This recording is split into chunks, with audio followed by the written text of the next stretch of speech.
Bonjour, bienvenue dans ce nouveau numéro de Parlement Hebdo en compagnie de Mickaël Zamès. Bonjour Mickaël. Bonjour. Le mariage pour tous, toujours dans l'actualité cette semaine. Premier mariage symbole célébré à Montpellier entre Bruno et Vincent, devant 500 invités et 200 journalistes. Dans cette émission, nous verrons comment l'UMP compte transformer l'essai dans les urnes, mais aussi continue à se diviser. Un petit coup de chaud au Sénat en plein débat sur la réforme des collectivités. Les élus de tous bords s'opposent au projet. On a même assisté à un petit clash entre la ministre Maryse Lebranchu et une élue socialiste, pas vraiment sur la même longueur d'onde. Enfin, la commission de Bruxelles fait part de ses recommandations aux mauvais élèves français. Si la France veut un délai pour respecter les objectifs de Bruxelles, elle va devoir engager des réformes structurelles. Ce n'est pas Bruxelles qui dicte notre politique, répond François Hollande. Bonjour Claude Goasguen. Bonjour. Vous êtes avec nous tout au long de cette émission, député de l'UMP, maire du 16e arrondissement. Oui. Alors on va évidemment regarder, développer toute cette actualité dans un instant. Mais en cette fin de semaine, vous avez dû avoir les oreilles qui ont un petit peu sifflé. Vous avez été nommément mis en cause par un candidat UMP à la municipale à Paris, un candidat qui s'appelle Jean-François Le Garret, pour une histoire de vidéo, de fichiers. Je vous propose de regarder les faits et on en discute juste après. Voici la vidéo qui a mis le feu aux poudres. Bon anniversaire au Guélib et bravo pour tout ce que vous faites. Jean-François Le Garret y est présenté comme une girouette qui soutenait l'association Guélib et le mariage homosexuel pendant la campagne présidentielle et qui aujourd'hui s'affiche comme le candidat anti-mariage pour tous.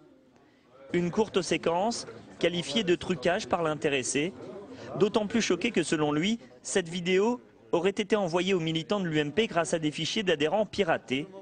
Claude Goasguen, député UMP du 16e arrondissement de Paris et soutien de Nathalie Kosciusko-Morizet, est nommément accusé de relayer cette vidéo auprès de ses contacts.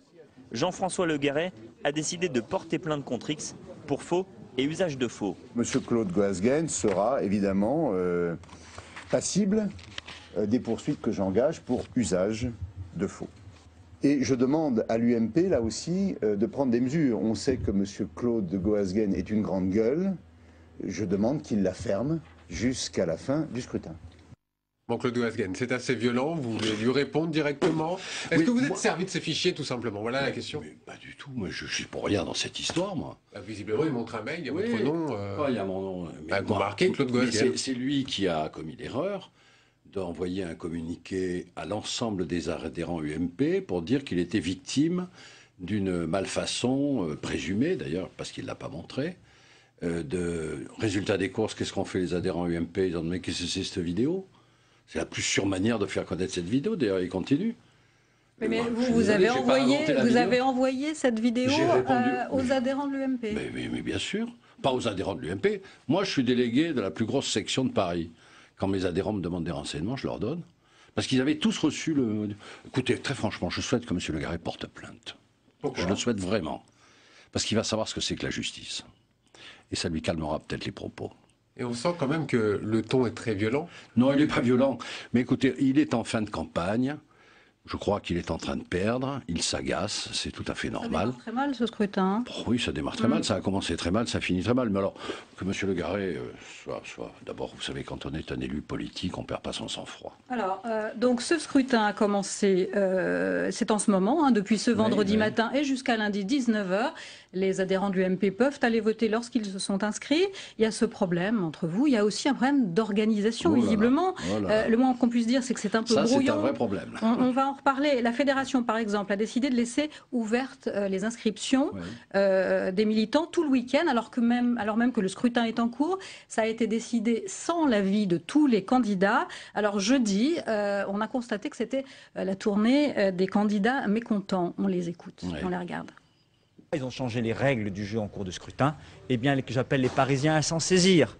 Et j'appelle les Parisiens à aller dire massivement dans les urnes qu'ils ne supportent plus ces vieilles méthodes d'une droite parisienne qui a trop échoué. Et je suis face à cela le candidat du renouvellement. J'accuse les apprentis sorciers et les officines. Cette primaire, on veut manifestement la torpiller par tous les moyens, au mépris des électeurs. Ces primaires, ça devait être j'allais dire une course. Hein, et puis le plus rapide allait gagner, et il se trouve qu'on met plein de fils de nylon pour faire tomber les gens. Mais, enfin, la campagne, elle est souvent moment de polémique, donc c'est pas la peine non plus de surréagir sur les unes ou sur les autres, parce que c'est pas ça qui fait le cœur et qui fait l'intérêt de la campagne. Alors pour tous vous avouer, Monsieur Goasguen, nous journalistes étions un peu sidérés de ces points presse qui ont eu lieu jeudi, où on affiche ouvertement son mécontentement. L'UMP est reprise par ces vieux démons, on a l'impression, au niveau local, de retrouver ce qui s'est passé au niveau national en décembre dernier. C'est vrai que les primaires, alors là, en phrase plus générale, c'est vrai que la notion de primaire à l'UMP, il va falloir faire une pédagogie de la primaire. Pas très simple en tout cas. Hein. C'est pas simple pour une raison très simple d'ailleurs, c'est que nos électeurs ne sont pas comme les électeurs de gauche habitués au débat idéologique et adoraient discuter. Non, ce sont des électeurs de tendance plutôt bonapartiste, par tradition. C'est ça. Et d'ailleurs, c'est ce qu'ils nous disent. Ils nous disent, mais si vous faites des primaires, c'est que vous êtes divisés. Mettez-vous d'accord et puis après on suivra celui que vous désignez. Le problème, ce ne sont pas les militants, là, c'est l'UMP, les responsables de l'UMP. Ça, c'est pas l'UMP, ce sont des gens qui, en fin de campagne, vous savez, c'est toujours comme ça, les fins de campagne. Très franchement, je crois qu'il ne faut pas surréagir. Ça fait partie du folklore. Alors, ça veut dire quoi, si on vous entend bien, que ces primaires, elles ont eu lieu une fois, elles sont mal mais organisées. n'auront plus lieu. Ah ben, écoutez, les primaires informatiques, terminées. Hein. Alors ça, terminé. Parce que pour s'inscrire aux primaires, il faut avoir une patience exceptionnelle. D'abord parce que ça marche pas. Ensuite, il faut s'inscrire. Et puis après, il faut voter. Il faut encore avoir une patience extraordinaire, puisqu'encore hier, on a été obligé de changer un logiciel. Bon, tout ça est assez... Si on ne se trompe pas, c'est bien la Fédération de Paris qui a décidé de faire un vote électronique. Bien sûr. Ah non, c'est le national, la Fédération de Paris, parce qu'il n'y avait pas d'argent. Enfin bref. Si on entend bien ce que vous dites, quand même, Nicolas Kosciusko-Morizet, que vous soutenez, qui a de fortes chances d'être élu. J'ai pas le droit de le dire. Je suis en... Oui. C'est la loi qui fait ça. Oui. Est-ce qu'elle sera légitime après un tel scrutin ? Écoutez, on verra. Hein. Vous savez, là, on passe déjà les choses. Je viens de me renseigner sur la manière dont ça s'est passé à Londres. Ça m'a rassuré. Parce qu'ils ont fait aussi des primaires ouvertes. Ils ont eu 20 000 inscrits. Ça n'a pas empêché le maire de Londres d'être élu.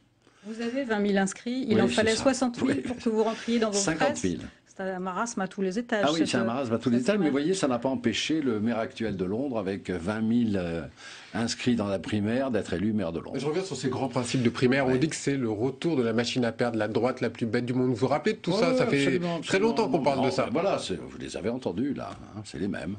Ils sont plus jeunes, mais ils ont les mêmes défauts. Ouais, Claude Goasguen, on va dérouler ensemble tout le fil de l'actualité. On va aussi parler de l'UMP et du mariage pour tous, encore une fois.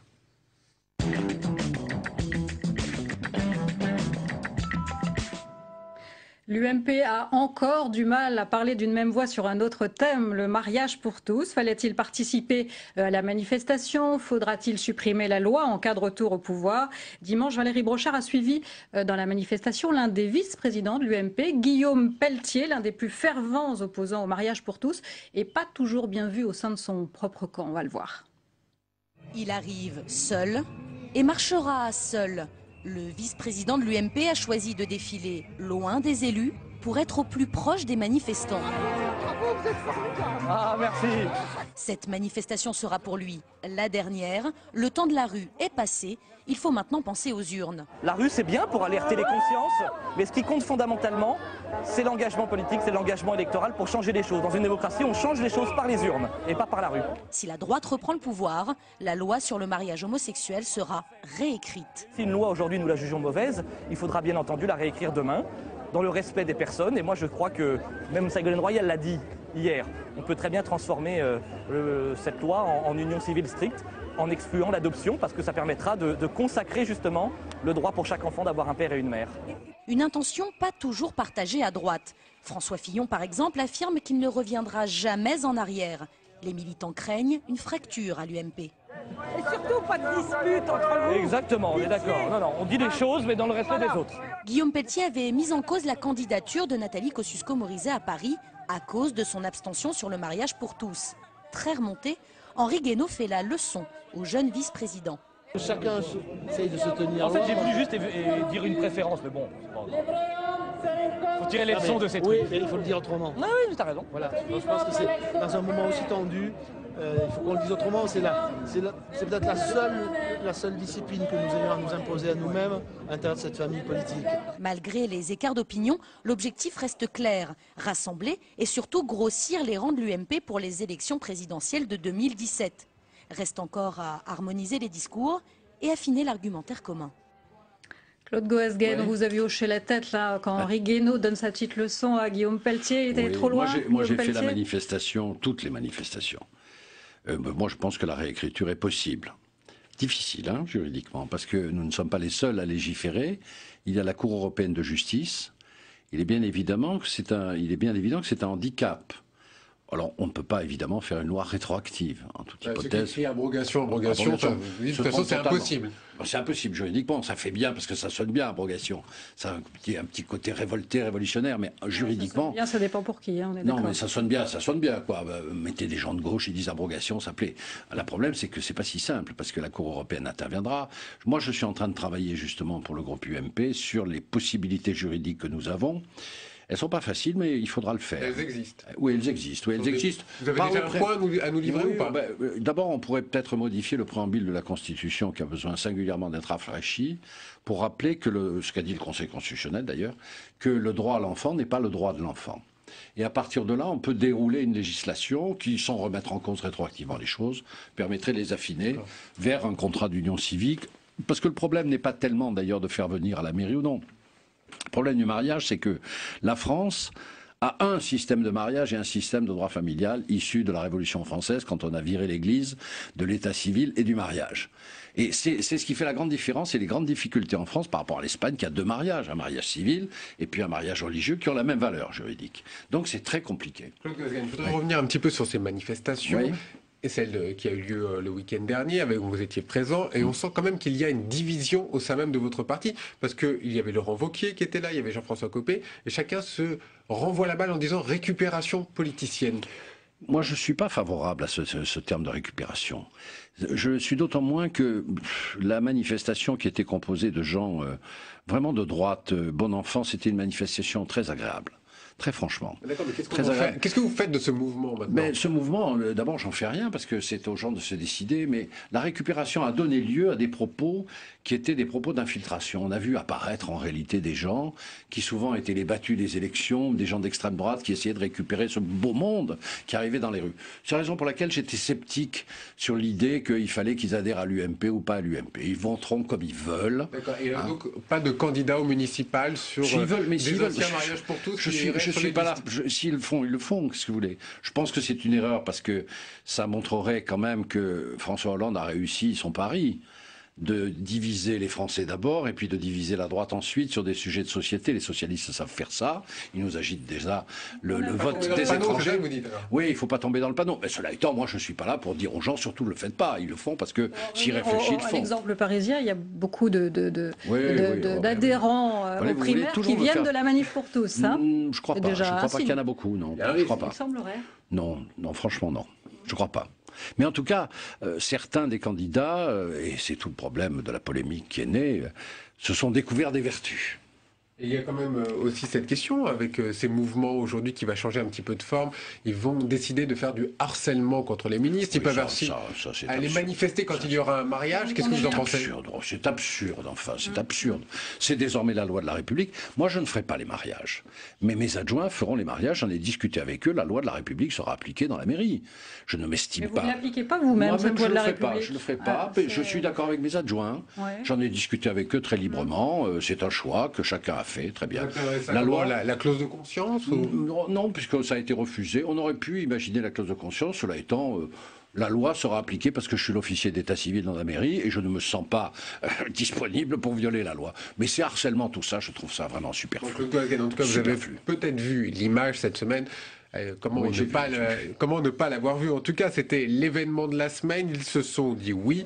Premier mariage entre deux hommes, Vincent et Bruno. La presse du monde entier s'était donné rendez-vous pour l'occasion. Vous avez vu sur ces images la présence de la porte-parole du gouvernement à titre privé, a-t-elle dit. Qu'est-ce que vous pensez de la présence de Najat Vallaud-Belkacem? Moi, je ne pense à rien. À titre privé, c'est ce qu'elle dit. Elle a le droit de faire ce qu'elle veut. Je ne vais pas juger un membre du gouvernement. Moi, ce qui m'a paru étonnant, c'est vraiment l'intérêt que cette manifestation, dans le monde entier, a suscité. comme si véritablement la France était un cas à part, alors qu'il y a des mariages homosexuels partout. Le monde entier s'est braqué sur la France. Et peut-être parce qu'on a eu un débat beaucoup plus long qu'ailleurs. Parce qu'il y a eu de grosses manifestations, parce que au fond le monde s'est dit mais pourquoi est-ce que les Français manifestent comme ça dans les rues sur quelque chose que pour beaucoup de pays européens on considère comme normal. C'est ce que je vous dis. C'est que la difficulté. Si c'est si normal ailleurs. Mais justement parce que le droit français. Mais non, laissez-moi répondre. C'est le droit français n'est pas le même que le droit des autres pays européens. En Angleterre, en Espagne et partout, vous avez plusieurs possibilités d'accéder au mariage. Ce ne sont pas les mêmes mariages. En France, nous sommes monolithiques depuis la Révolution française. Et donc, quand vous parlez de mariage, mariage entraîne adoption. Mariage entraîne tous les mêmes droits. Dans beaucoup de pays. Non, pas du tout, pas du tout. En Angleterre, c'est pas du tout le cas. En Espagne, c'est pas du tout le cas. Donc c'est beaucoup plus facile parce qu'en réalité, vous avez un mariage qui est autorisé pour les homosexuels. Vous avez vu le débat en Angleterre. Et puis, si vous voulez pas de mariage homosexuel, ben, vous mariez à l'église ou bien chez le pasteur ou bien dans l'église anglicane. La France, de ce point de vue, est beaucoup plus crispée sur le droit familial. Vous manifestiez beaucoup plus contre l'adoption que contre le mariage. Bien sûr. Je crois qu'on a peut-être commis une erreur. Vous voyez, je fais mon autocritique de ne pas suivre. J'ai été un des plus farouches opposants à Nicolas Sarkozy sur cette question, de ne pas suivre peut-être le schéma du contrat d'union civile qui avait été proposé par Nicolas Sarkozy en 2007. Si on avait fait ça, on aurait sans doute évité, nous aussi, ce genre de problème. Vous voyez, à tout péché miséricorde, je reconnais que sans doute on aurait pu éviter cette division artificielle et grave sur le plan social que le débat sur le mariage pour tous a imposé. Dernière petite question juste sur ce thème-là. Dans le 16e arrondissement, vous avez eu des demandes de mariage ou pas? Non, pas pour l'instant. Pas encore. Pas pour l'instant. On verra ça plus tard. Allez, on va passer au mardi. On va encore parler de l'UMP. Oui, cette semaine, l'UMP est très présent. L'UMP qui s'évite une nouvelle guerre des chefs à l'automne. Ça, c'est une bonne nouvelle pour vous.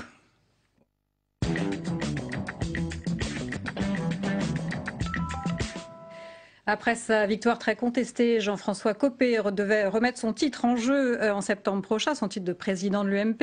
Les deux rivaux, Copé et Fillon, en ont finalement décidé autrement. Ils vont demander aux militants dans un petit mois s'ils veulent d'un nouveau vote. Ils savent bien que non. Germain Andrieux. L'accord est enfin officiel, mais fidèle à ses habitudes. Pas un mot de François Fillon à la presse. A priori, pas de nouveau vote en septembre. Les militants, majoritairement hostiles à un nouveau scrutin, devront trancher fin juin. Bien plus qu'une sortie de crise, à moins d'un an des élections municipales, c'est un soulagement pour l'opposition. Tout le monde était d'accord ce matin.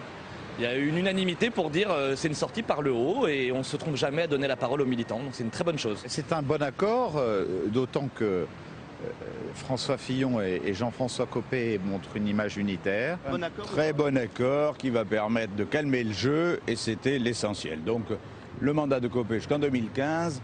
On fait les élections municipales et après on verra. Pourtant, quelques voix discordantes se font déjà entendre. Bernard Accoyer souligne un problème de gouvernance. Laurent Wauquiez dénonce l'absence de leadership et souhaite un nouveau scrutin après les élections européennes.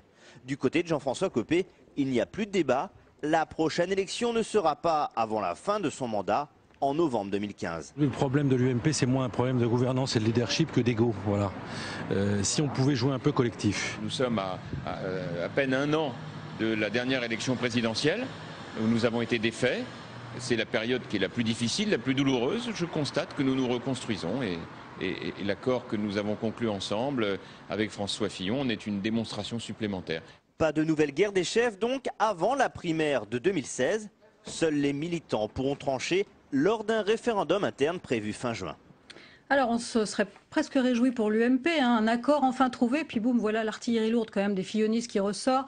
Manque de leadership, problème de gouvernance, dit Bernard Accoyer par exemple. Oui. C'est une paix de pure forme, finalement, sur le fond, ça continue. Quelles sont les paix qui ne sont pas de pure forme? Vous m'en présenterez une. Non, il y a eu, non sans mal, on a mis quand même un peu en bémol cette malheureuse campagne avec les primaires du mois de décembre l'année dernière. Ça nous a beaucoup marqué.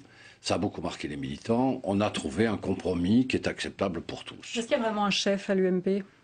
Écoutez, il y a deux chefs, disons, mais il y a un président qui est Jean-François Copé, qui s'entend avec François Fillon. C'est plutôt mieux que ce qu'on a connu au mois de novembre. Un président même mal élu ?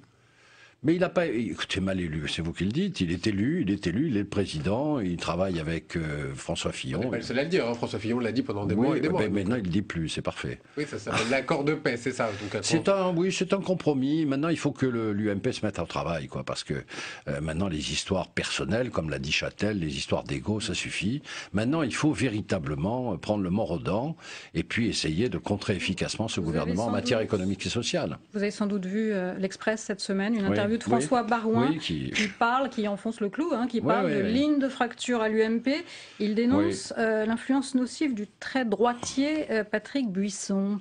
Il est nocif pour l'UMP, Patrick Buisson. Patrick Buisson, c'est Pelletier. C'est un débat. C'est également Jean-François Copé. C'est un conseiller de Jean-François Copé.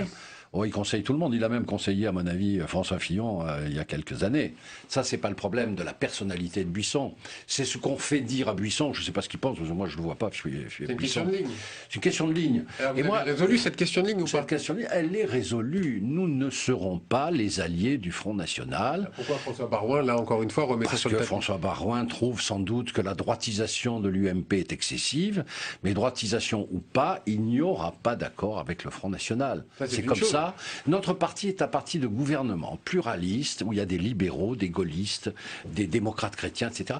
Le commun dénominateur, c'est que nous avons vocation à gouverner ensemble dans notre diversité, sans entendre avec le Front National, qui est complètement à l'inverse de nous. Ils sont contre l'Europe, on est pour l'Europe. Ils sont dans cette situation parce qu'ils ont oublié, ils sont populistes, nous ne sommes pas populistes. Il n'y aura pas d'accord. Il n'y aura pas d'accord. Voilà. Votre principal problème à l'UMP, c'est pas cette question qu'on n'arrête pas de rappeler depuis un an, celle du droit d'inventaire de Nicolas Sarkozy, qui va ça, c'est pendant des années et des années. C'est une vraie question, et à mon avis, c'est une question que nous posons mal.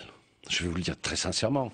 Je crois qu'on a besoin de faire une analyse de notre défaite. Et les élections, sans doute, ont été trop précipité. Qui peut la faire, cette analyse? Je pense que l'UMP peut le faire, ou Nicolas Sarkozy, vous verrez, Nicolas Sarkozy actuellement doit se gausser de l'attitude de l'UMP, c'est lui qui le fera lui-même. Nicolas Sarkozy n'est pas assez fou pour dire, eh bien écoutez, j'ai perdu par hasard. Il sait très bien, parce que c'est un homme politique, quels sont les éléments qui l'ont fait perdre. Et donc c'est dans la nature d'un homme politique mûr et responsable de se dire, voilà ce qui n'a pas marché, et ce que je ne devrais plus faire si d'aventure il voudrait prendre des responsabilités. Et voilà ce que l'UMP devrait faire tranquillement. Parce que ça donnerait une crédibilité à l'UMP que l'UMP aura du mal à retrouver sans cet aspect des choses. Parce qu'il faut expliquer pourquoi. Tranquillement. Vous savez, une défaite, ça arrive, et puis on explique pourquoi, et puis on essaye de reconstruire différemment. Il tarde, hein, quand même, cet inventaire. Ça tarde. Alors, c'est pour ça, à mon avis, que d'ailleurs, l'élection du mois de l'année dernière n'a pas été une réussite. Parce que sans cette phase préalable, vous pouvez difficilement dessiner des lignes et dessiner des leaders de parti. Je crois qu'il faudra la faire. Il faudra la faire calmement, il faudra la faire avec Nicolas Sarkozy, je l'espère, mais il faudra la faire. Allez, on va passer à autre chose. Ce pourrait être un nouveau désaveu pour François Hollande, la réforme du Conseil supérieur de la magistrature. Elle est débattue à l'Assemblée nationale. Visiblement, il n'y a aucune chance pour arriver à la majorité des 3/5, pourtant nécessaire pour aller jusqu'au Congrès à Versailles. Toutes les explications de Betty Lachguerre. C'est l'engagement numéro 53 de François Hollande. Son objectif, rendre la justice plus indépendante. Parmi les principales mesures, la composition du Conseil supérieur de la magistrature pourrait être modifiée. Aujourd'hui, il est formé de 8 personnalités qualifiées et de 7 magistrats. Le projet de loi prévoit la répartition inverse, avec désormais une majorité de magistrats. Mais l'égalité pourrait finalement l'emporter, la commission des lois ayant présenté un amendement dans ce sens. Autre nouveauté, ces personnes qualifiées pourraient être désignées non plus par le pouvoir politique, mais par un collège indépendant. Collège composé notamment du président de la Cour des comptes et du défenseur des droits. Il nommerait alors le président du CSM parmi ces personnalités. Enfin, les attributions du Conseil supérieur de la magistrature seront renforcées. Tout magistrat pourra bientôt saisir le CSM sur une question de déontologie qui le concerne. Des avancées selon le syndicat de la magistrature, mais qui ne vont pas encore assez loin. Nous sommes dans un système où le lien reste très fort entre le pouvoir exécutif, la garde des Sceaux, et les magistrats, notamment ceux du parquet. Il est dans ces conditions absolument indispensable, effectivement, de renforcer l'indépendance des magistrats. Malheureusement, sur une des questions les plus essentielles, celle de la nomination des magistrats, on reste très en deçà. Le vote de ce texte aura lieu le 4 juin prochain à l'Assemblée nationale. Mais pour être définitivement adoptée après le vote des deux chambres, cette réforme constitutionnelle devra réunir le vote de 3/5 des parlementaires, réunis cet été en congrès à Versailles. L'UMP a voté contre, Claude Goasguen. Oui, vous avez voté sûr. contre? Oui, bien sûr. Oui. Il n'y aura pas donc de congrès à Versailles, non, visiblement. Écoutez, franchement, cette réforme du CSM, ça vaut pas le coup, quoi. C'est une mini-réforme, il valait mieux garder le système actuel. On change quoi? Une personne, deux personnes. Mais c'est ça, parce qu'il faut peut-être expliquer un petit peu aux gens de quoi il s'agit. C'est la majorité magistrats ou pas magistrats. Personnes qui sont des gens compétents, qui font partie du CSM. Ou société civile. Voilà, ou qui sont société civile ou bien magistrats. Bon, moi je trouve que ce qu'on avait mis en place avec une réforme donnait quand même le sentiment que les choses étaient sérieuses dans les pouvoirs. Et il faut toujours éviter quand même le corporatisme des magistrats. C'est quelque chose de très puissant. Des personnalités civiles à côté, c'est très bien. Franchement, la réforme était équilibrée. On n'avait pas besoin de ce truc. On a l'impression qu'à droite, il y a aussi un volet sur l'indépendance du parquet, quand même. Oui. C'est un volet un peu bidon, quand même. Hein, permettez-moi de le dire, parce que l'indépendance du parquet comme ça s'est toujours pratiqué comme ça. Que le CSM soit plus présent dans la nomination des membres du parquet. Oui, non, mais c'est très bien. Mais bon, il a toujours été, en réalité, je veux dire, il y a eu très peu d'accidents. Et puis, il y a la publication des circulaires et des instructions. Je rappelle que le parquet, publication ou pas, le parquet, la plume est serve, mais la parole est libre. C'est-à-dire qu'en toute hypothèse, un procureur fait ce qu'il veut. Et croyez-moi, les procureurs ne sont pas des gens soumis. Hein. Oui. Par exemple, je voudrais qu'on parle du procureur financier, mais ça sera un jour. Pourquoi avoir fait un procureur financier? Pourquoi? Alors que tous les procureurs sont chargés de toutes les atteintes au droit. Pourquoi un procureur financier? Pour gérer des affaires politico-financières, mais justement. Vous ne pouvez pas dessaisir un procureur le procureur de Paris est parfaitement compétent.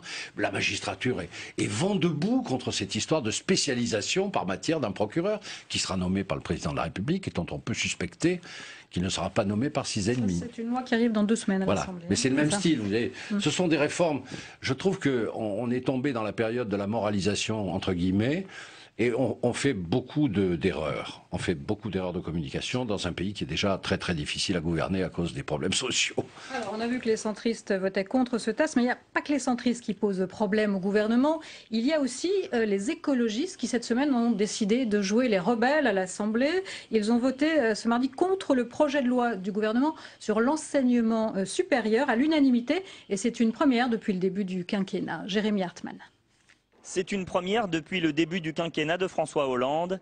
Hier, dans l'hémicycle, les députés du groupe écologiste ont voté à l'unanimité contre un texte présenté par le gouvernement, celui sur l'enseignement supérieur et la recherche. Alors faut-il y voir la fin du pacte majoritaire entre écologistes et socialistes? La porte-parole du groupe préfère parler de désaccords ponctuels. Nous sommes des partenaires de la majorité. Nous votons d'ailleurs les budgets, ce qui est évident quand on est dans la majorité. On n'a jamais dit qu'on voterait tous les textes de la majorité. Il n'empêche, ces derniers mois, les écologistes peinent à exister dans les médias et surtout dans les décisions politiques de la majorité. La soumission, c'est la pire des choses en politique. Donc oui, il faut que nous le fassions entendre. Sur cette question de l'université, nous le disons, mais nous aurons sans doute d'autres occasions d'affirmer notre singularité. À un an des municipales, les écologistes tentent de marquer leur différence et n'hésitent plus à hausser le ton. N'est-il pas temps, Monsieur le Ministre, de changer de cap? À l'Assemblée, mais aussi au Sénat et à la tête du parti. C'est d'ailleurs Pascal Durand qui, le premier, a sonné la charge contre le gouvernement la semaine dernière dans une interview au journal Libération. Arnaud Montebourg, Manuel Valls, Bernard Cazeneuve, des réactionnaires conservateurs, dit-il. Même Delphine Batho en prend pour son grade. La ministre de l'écologie est accusée de ne pas se faire entendre, de perdre les arbitrages, notamment en matière de fiscalité écologique. Une charge que les responsables socialistes disent avoir entendue. Il faut d'abord prendre au sérieux cette petite alerte et peut-être travailler mieux avec le groupe écologiste que nous avons su le faire pour l'instant. Sincère ou calculé, la stratégie de l'apaisement semble fonctionner. Pour l'instant, les écologistes souhaitent maintenir leur participation au gouvernement. Bon, Claude Goasguen, vous regardez tout ça de l'extérieur, mais les écologistes commencent à critiquer, ils doivent quitter le gouvernement, ils doivent y rester. C'est pas l'approche, à mon avis. Hein. Ça doit pousser, oui. Oui, bah, c'est clair. Dire quoi? Ça veut dire qu'on négocie derrière. On a connu ça aussi quand on était dans la majorité entre les groupes qui et les tendances. Avec les centristes, pas toujours été très discipliné. Non, non, pas toujours. Mais ça peut poser aussi une problématique beaucoup plus importante. Est-ce qu'on peut être dans un gouvernement et critiquer un Moi, je ne crois pas. Personnellement, je ne crois pas. Mais enfin, On verra bien si tout cela se poursuit. Si ça se poursuit, ça posera un problème supplémentaire au gouvernement, qui en a déjà pas mal. Ça veut dire aussi, quand vous parlez de municipal, c'est-à-dire qu'il y a des négociations sûrement. Mais sûrement, sous-jacentes. je sens qu'il y a une odeur de municipal dans tout ça. Oui, je sens qu'il y a une odeur de municipal. Les écologistes veulent exister au municipal. Font-ils des listes séparées, des listes communes? Tout ça habillé sur une loi qui est une loi de l'enseignement supérieur qui par ailleurs est mauvaise, mais pas pour les mêmes raisons. Nous avons voté contre, mais pas pour les mêmes raisons que les écologistes. Bon, tout ça est cousu de fil blanc ou de fil vert. Voilà. Qui s'installe. Voilà. Alors on passe au mercredi, on va parler économie, on va surtout parler de Bruxelles et François Hollande qui n'apprécie pas les recommandations faites par Bruxelles.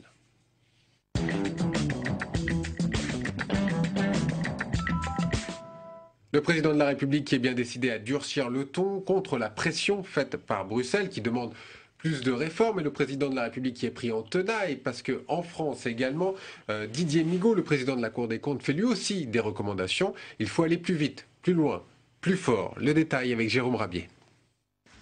L'économie française est dans l'œil du cyclone. Après la Cour des comptes et la Banque de France hier, place aujourd'hui à la Commission européenne et elle demande à la France des efforts substantiels pour réduire son déficit. Si la Commission confirme le délai de 2 années supplémentaires pour repasser sous la barre des 3% du PIB, elle demande en contrepartie une réforme des retraites avant la fin de l'année, la mise en œuvre d'une réforme du marché du travail ou encore l'ouverture de professions réglementées comme les taxis ou les notaires. Jean-Marc Ayrault ne peut qu'acquiescer, même s'il y met des nuances. Il n'y a pas de surprise. Je crois que nous sommes dans la droite ligne de ce qui avait déjà été annoncé. Et donc la France va respecter ses engagements, ce qui implique un certain nombre de réformes que nous ferons à notre manière. Plus tôt dans la journée, Didier Migaud était venu présenter son évaluation des comptes de l'État pour l'an dernier. Et s'il note des efforts dans la maîtrise des comptes publics, ses préconisations ressemblent à s'y méprendre à celles de Bruxelles. Nous constatons effectivement un effort de maîtrise de la dépense selon la technique du rabot, mais nous disons que cette technique-là a ses limites. Donc nous invitons les pouvoirs publics à prendre des mesures plus structurelles. Opposition et majorité semblent d'accord. À force de se l'entendre dire, les parlementaires promettent une mobilisation générale sur la maîtrise du budget. Alors François Hollande est très clair, c'est pas à Bruxelles de nous dicter notre politique, mais est-ce que dans les faits, c'est pas tout autre? Je trouve d'abord que la Commission a été très maladroite dans son expression et que François Hollande y a trouvé une manière intelligente de réagir et de donner donc ce sentiment que la France ne se soumettra jamais à l'Europe. Mais enfin, en réalité, même si l'attitude politicienne est intelligente, la réalité est tout autre. En réalité, au fond, l'Allemagne nous a accordé 2 ans de condescendance charitable et nous ne sommes pas dans une position très bonne. Cela étant, je trouve que la Commission européenne, en se conduisant comme ça, donne véritablement le bâton pour se faire battre, en s'occupant des taxis, etc. La Commission européenne n'a pas... Pourquoi est-ce qu'on ne suivrait pas les indications de Bruxelles? Non, mais c'est une vraie question. Parce que peut-être que c'est bon, parce peut-être que que c'est juste pour la France. Bruxelles, de la Cour des comptes, du gouverneur de la Banque de France, c'est le contraire de la politique de François Hollande. Je comprends que François Hollande... On parlait de droit d'inventaire tout à l'heure, ces réformes structurelles sont des réformes de fond sur grande longueur qu'on aurait pu initier bien avant, il y a longtemps. Il n'y en a pas, les dépenses publiques. Vous savez, l'impôt ne rentre plus. Moi, je suis à la Commission des Finances. Qu'est-ce que nous a dit Migaud? Il nous a dit qu'en réalité, nous avions fait 12 milliards d'impôts supplémentaires sur lesquels il y en avait 6 qui ne rentraient pas. Parce que la croissance, évidemment, au bout d'un moment, la décroissance freine la rentrée de l'impôt. C'est-à-dire qu'on est dans une espèce de spirale folle qui va nous pousser à augmenter les impôts parce que les impôts rentrent moins bien. Et en augmentant l'impôt, vous le rentrez de moins en moins bien. L'impôt a un effet, au bout d'un moment, destructeur. Bon, on avait dit ça il y a 10-15 ans, mais on l'a jamais appliqué parce que je reconnais que la droite n'est pas non plus vierge sur ce sujet. C'était trop d'impôts tue l'impôt. Et en ce moment, nous sommes dans une dérive fiscale qui ne s'accompagne pas de diminution de la dépense publique. Car l'impôt vient en réalité combler la dépense publique qui continue à augmenter. Et encore, nous sommes dans un système où nous étions... Il faut mais il n'y a pas rogner 36 les solutions. dépenses structurelles. Mais il faut diminuer la dépense dépense publique. Il faut diminuer les dépenses publiques. publiques. Ce que dit Bruxelles. Mais ce que dit aussi, vous l'avez vu, le président. Ben oui, mais il faut le faire. Il ne faut pas se contenter de le dire. Il faut le faire. C'est difficile. Il y a des mesures qui sont en place en ce moment. On a supprimé cette idée qu'il fallait remplacer un fonctionnaire sur 2. On l'a fait. Ça nous a permis d'ailleurs d'éponger une partie de la dépense publique et de permettre au gouvernement actuel d'avoir une stabilisation des dépenses publiques. Mais comme ça va être abandonné, la dépense publique va remonter. Nous ne pourrons pas aller vers une croissance si nous ne diminuons pas le taux d'impôt, si nous ne diminuons pas la dépense publique et si nous ne donnons pas aux investisseurs la possibilité de faire des crédits. L'emploi, ça ne se décrète pas. On peut faire les contrats d'avenir, les contrats de génération. Quand un chef d'entreprise sait qu'il va être en difficulté pour vendre, il ne recrute pas. Vous pouvez même lui faire des effets d'aubaine, il ne recrutera pas. Et les mesures qui sont annoncées en ce moment sur les familles pour fiscaliser les allocations familiales, c'est un impôt notamment supplémentaire. Pourquoi? Parce que vous allez faire une modification du quotient familial et probablement des prestations pour les plus fortunés. Oui, mais pas justement de toucher aux plus riches. Non, pas avec le quotient familial, c'est la classe moyenne qui dérouille. C'est-à-dire qu'en réalité, on va faire un impôt supplémentaire de 1 à 2 milliards. C'est clair. Vous savez, on peut rétablir tout à coup d'impôt, mais il arrive un moment où on n'en peut plus. Oui, alors, on demande de faire des réformes structurelles, mais dès qu'on touche à quelque chose, alors là, c'est leur famille qui monte au créneau, mais ce sera pareil pour tous les secteurs. Non, mais c'est pas qu'on monte au créneau, c'est qu'il y a d'autres solutions pour relancer la croissance que d'augmenter les impôts.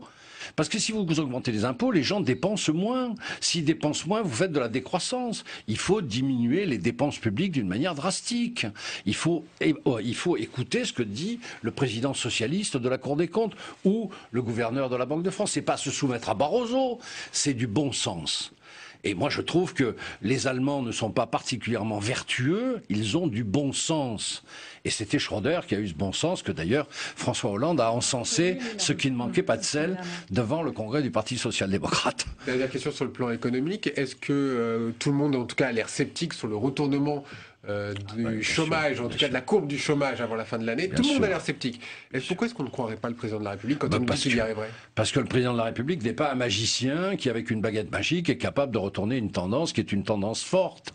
C'est clair qu'il n'y arrivera pas. Ou il y arrivera en créant des contrats d'avenir modifiés, c'est-à-dire qu'en réalité, c'est la fiscalité qui va partir. Moi, je souhaite qu'il réussisse, très franchement. S'il pouvait, d'un coup de baguette magique, relancer l'emploi en France, je serais très heureux. Mais très franchement, la méthode employée n'est pas bonne. Non, c'est pas bonne. Elle n'est pas bonne, la méthode. Allez, on va passer au jeudi. Ça chauffe au Sénat.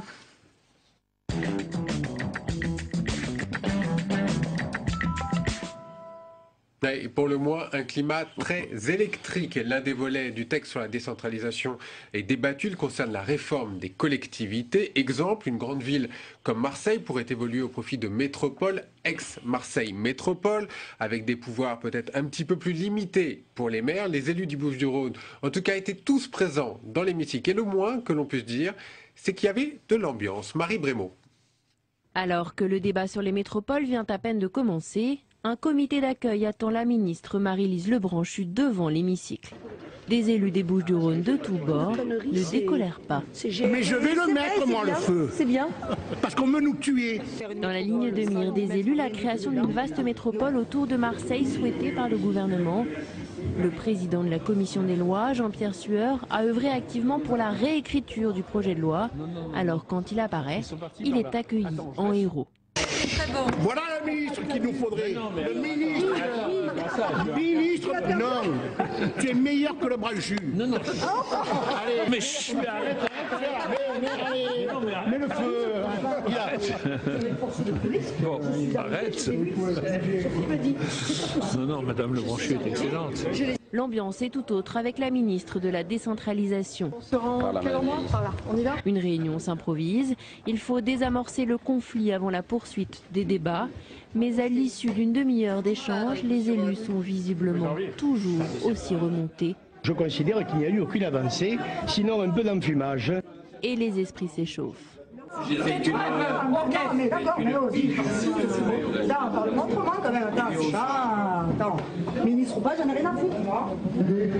L'image est symbolique.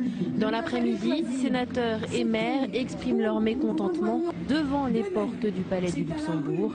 Pas les bienvenus, mais décidés à faire bouger les lignes. C'est pas en faisant en sorte que toute la richesse finalement, qui n'est pas non plus extraordinaire, toute la richesse des Bouches-du-Rhône aille sur la ville de Marseille, qu'on va sauver la ville de Marseille. Ça veut dire que toutes ces compétences qu'on donne à la métropole, elles ne pourront pas être assumées avec le budget de la métropole. Et qui va se retrouver asséché alors qu'on fait le maximum pour gérer au mieux nos communes? Ce sont les alentours. Jean-Claude Gaudin, seul contre tous. Marseille Métropole, il soutient le projet de loi et sa ville. Marseille ne veut pas de donner de leçons à qui que ce soit, mais Marseille n'a pas de leçons à recevoir de qui que ce soit. Merci. Mais au-delà du vaudeville apparent, c'est l'avenir de tout un département qui est en train de s'écrire. Bon, voilà, climat houleux, mais je voudrais savoir votre avis. Un texte dangereux ou pas? Bah écoutez, moi je suis parisien, alors je ne veux pas me mêler des affaires marseillaises, ça a l'air assez compliqué comme ça. Moi je suis favorable. Marseille, là on a pris l'exemple de Marseille parce qu'ils sont venus manifester. Je suis très favorable à la création d'une métropole qui permettrait de mettre en commun les moyens sans pour autant déshabiller, comme on a l'air de le dire, les communes qui sont voisines. Mais est-il vrai que les maires, par exemple, perdent leurs prérogatives, perdent du pouvoir? Ils perdent du pouvoir, ça se négocie tout ça. Il ne faut pas non plus faire du cocardier, hein. On a besoin, franchement, par exemple à Paris, je trouve que faire Paris métropole, quelles que soient les conditions, c'est une idée qu'on aurait dû avoir depuis très longtemps. Et qu'est-ce que vous allez trouver comme avantage en faisant ce qu'on appelle le Grand Paris finalement? Le Grand Paris, d'abord, parce que le Grand Paris, d'abord, il existe entre nous, hein, c'est pas la peine de l'inventer, il existait avant, il existera toujours. En matière de logement, mais non, parce que les communes ont tendance à faire de l'intercommunalité séparée, sans pour autant être d'accord avec la communauté parisienne, et bien, les gens qui habitent à Levallois, ils travaillent à Paris, ceux qui habitent à Pantin, ils viennent à Paris ou à Levallois. Enfin, on voit bien qu'il y a une interconnexion permanente. Enfin, il faut de temps en temps aussi qu'on colle à la réalité sur le logement, sur l'environnement. Il ne s'agit pas de déshabiller les communes, il s'agit de mettre en harmonie. Vous allez voter pour ce volet-là? J'attends d'abord ce qui va sortir du Sénat, parce que moi j'ai été peu de temps ministre de la décentralisation, c'est ce qu'il y a de plus compliqué à faire. Alors, je suppose que ça va durer un petit moment. Je serai d'accord avec vous. Ah oui, ça, j'en suis sûr. Elle a déjà eu sa loi divisée en 3. Absolument. Alors qu'elle était unique au départ. C'est terrible. Les problèmes de décentralisation sont terribles parce que cet État qui est centralisé a des collectivités territoriales qui veulent absolument rester sur leur quant à soi. Quand vous parlez de corporatisme, c'est ça? Oui. Oui, il y a un corporatisme communal que Jean-Pierre Chevènement avait réussi à peu près moderniser avec les agglomérations, les collectivités. Il faut aller plus loin, quoi, c'est clair. Je sais bien que ça va se faire souffrir, je vais me faire engueuler d'ailleurs sûrement de ce que j'ai dit. Pour revenir juste en un mot sur le Grand Paris, ça ne se verra pas le jour avant 2017. Oui. Oui, il faudra là, vous perdez beaucoup de temps. Oui, on perd du temps parce que le temps, croyez-moi, vous avez vu d'ailleurs la teneur des débats, hein, c'est particulièrement passionné, ça va être pareil sur Paris. Ne vous inquiétez pas. Vous attendez au même débat? Ah oui, oui. Vous allez voir, pour se mettre d'accord, il faudra bien quelques mois et quelques difficultés. C'est très difficile, mais il faut le faire. Franchement, là, il ne s'agit pas de gauche ou de droite. Il y a des nécessités qui dépassent quand même les fractures. Sur le logement, ça sera l'axe principal. Sur le logement, mais bien sûr, ça va être un moment important. Paris est une ville surdensifiée. Il est clair qu'on ne peut pas imaginer une politique du logement intelligent qui permet à la classe moyenne et au HLM d'être gérée convenablement, sinon on ne tient pas la surface. Alors il faudra passer des accords, que les plus riches payent pour les plus pauvres, très bien, je suis d'accord. Mais il faut le faire, sinon on arrivera à une ville de Paris qui sera une ville décadente, qui ne sera plus attractive, qui sera obstruée, avec des communes tout autour sans doute florissantes, mais le Grand Paris tout entier, c'est le Grand Londres, quoi. Imaginez la puissance du Grand Londres par rapport à la réforme qu'a réussi dans la douleur d'ailleurs Margaret Thatcher. On a commencé avec Londres, on finit avec Londres. La boucle est bouclée. Merci beaucoup d'être venu sur ce plateau pour commenter l'actualité de la semaine. Merci. Merci et nous on se retrouve la semaine prochaine. Bonne semaine à tous. Au revoir. Au revoir.